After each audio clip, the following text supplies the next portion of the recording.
What is risk-based auditing and why is it so important? Well, it's important because we want to make a difference to the organization and its success. We want to be auditing the issues that matter to the leadership of our organization, whether it be on the board or in the executive suite. There are risks everywhere, from risk to the petty cash fund, all the way to risk to the retention and the satisfaction of our major customers that could represent 5, 10, 15% of our annual revenue. We want to be putting our limited internal audit resources to work, auditing and providing assurance, advice and insight on the things that matter, the things that have to go well, the things that we can't afford to go badly.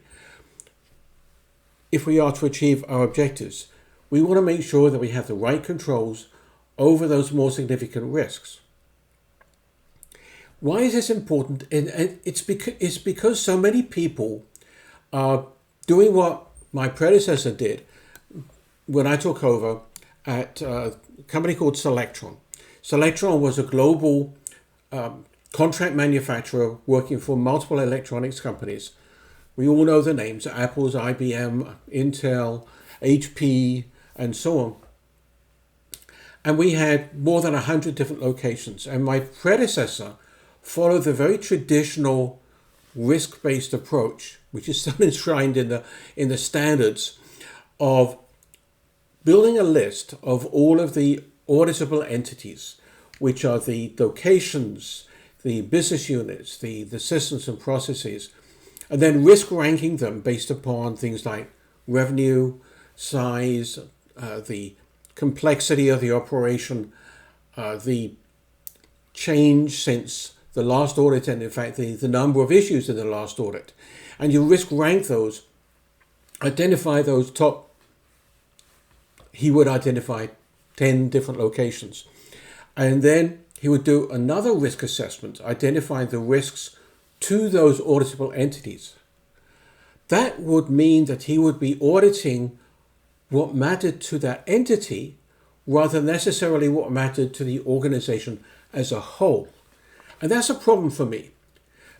What I found, for example, was that the IT audit manager, Andy Kim, good guy, he would go and he would audit in turn Milpitas, California, Austin, Texas, Bordeaux, France, Singapore, Shenzhen, China, Suzhou, China, and he would identify the same issues at each location.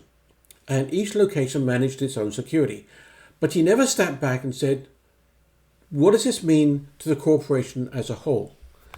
And issues in terms of the effectiveness of enterprise-wide IT security were left hanging.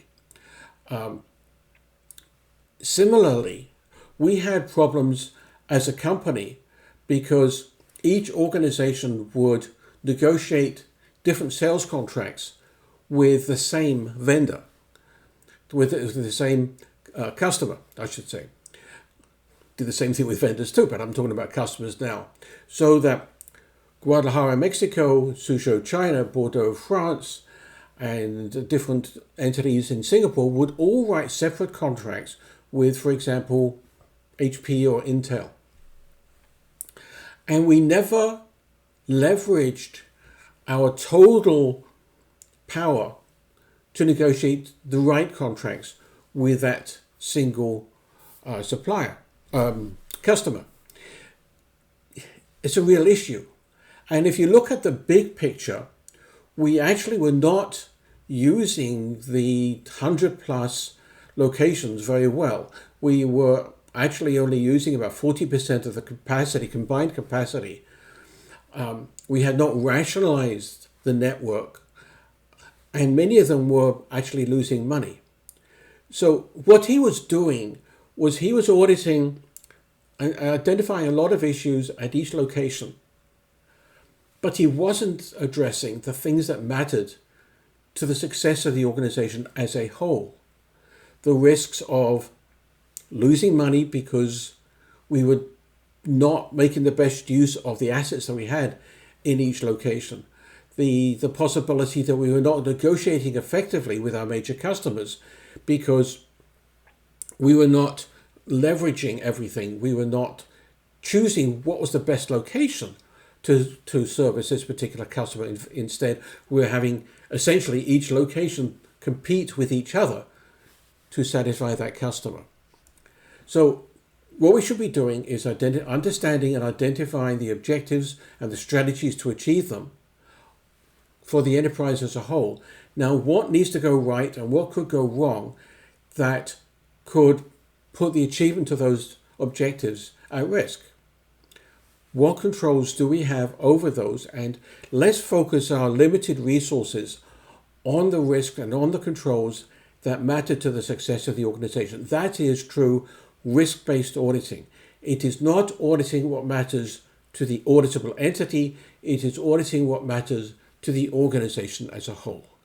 I hope that's useful.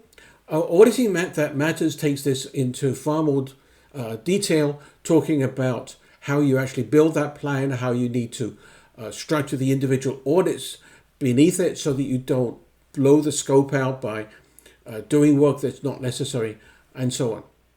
Thank you for listening.